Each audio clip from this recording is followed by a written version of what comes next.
ٹک news میں آپ کو خوش آمدید دوستو۔ ون نیشن ون الیکشن کی تجویز نئی نہیں ہے، البتہ اس پر کام اب شروع کیا جا رہا ہے۔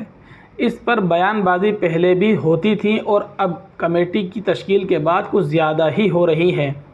جو پارٹیاں مرکزی سرکار کی حمایت کرتی رہی ہیں وہ اس کی حمایت کر رہی ہیں، چاہے وہ سرکار میں شامل ہوں یا نہ ہوں، اور جو پارٹیاں سرکار کی مخالفت کرتی رہی ہیں وہ اس کی مخالفت کر رہی ہیں۔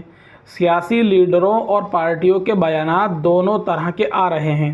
دوسری بات یہ ہے کہ ملک کی آزادی کے بعد سے مسلسل 4 بار یعنی 1967، 1962، 1957 اور 1952 میں لوک سبھا اور اسمبلیوں کے انتخابات ایک ساتھ ہو چکے ہیں، یعنی اس وقت تک ایک ملک ایک الیکشن کا نظام عملی طور پر رائج تھا، لیکن ہم یہ نہیں کہہ سکتے کہ اس وقت کسی کے وہم و گمان میں یہ بات نہیں رہی ہوگی کہ یہ نظام آگے جا کر ختم ہو جائے گا، ورنہ آئین میں اس نظام کو ختم کرنے اور لوک سبھا و اسمبلیوں کے انتخابات الگ الگ کرانے کی گنجائش نہیں ہوتی۔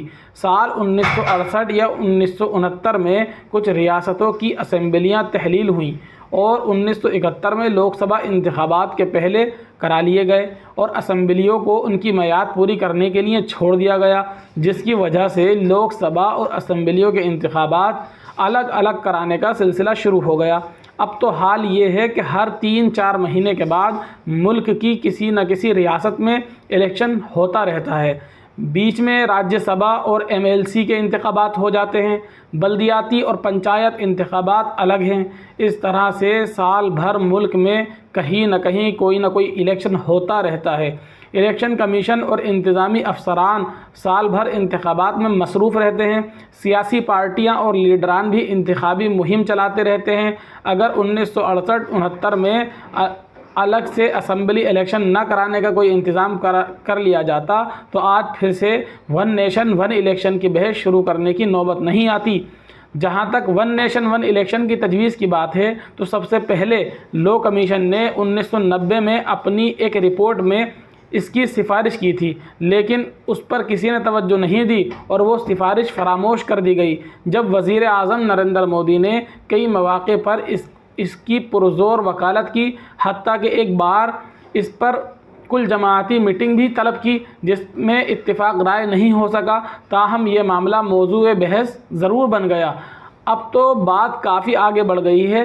سرکار نے سابق صدر جمہوریہ رام ناتھ کووند کی سربراہی میں اس کا جائزہ لینے کے لیے ایک 8 رکنی کمیٹی کی تشکیل کا اعلان کر دیا، جس میں سرکار کی طرف سے امت شاہ اور اپوزیشن کی نمائندگی کے لیے لوک سبھا میں کانگریس کے لیڈر ادھیر رنجن چودھری کا نام شامل کیا گیا تھا، لیکن ادھیر رنجن چودھری نے کمیٹی میں شامل ہونے سے انکار کر دیا اور انہوں نے مرکزی وزیر داخلہ کو مکتوب بھیج کر اس کی جانکاری بھی دے دی۔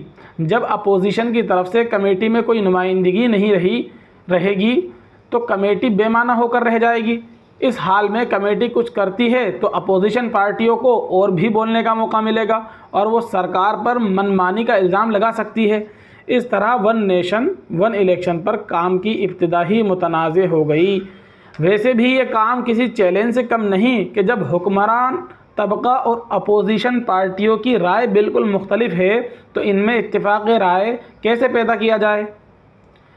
اس میں کوئی شبہ نہیں ہے کہ ون نیشن ون الیکشن کی تجویز اچھی اور خوشنما ہے۔ اگر ایسا ہو جائے تو انتخابی اخراجات میں بہت زیادہ کمی آ جائے گی، لیکن بڑا سوال یہ ہے کہ پھر سے لوک سبھا اور اسمبلیوں کے انتخابات ایک ساتھ کس طرح کرائے جا سکتے ہیں۔ کیا لوک سبھا کے ساتھ اسمبلیوں کے انتخابات کرانے کے لیے اسمبلیوں اور لوک سبھا کو تحلیل کر دیا جائے گا؟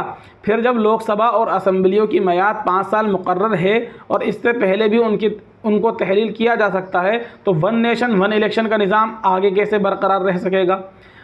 قومی پارٹیاں اس کے لیے تیار بھی ہو جائیں تو علاقائی پارٹیاں کیسے تیار ہوں گی، جس میں ان کا نقصان ہو سکتا ہے۔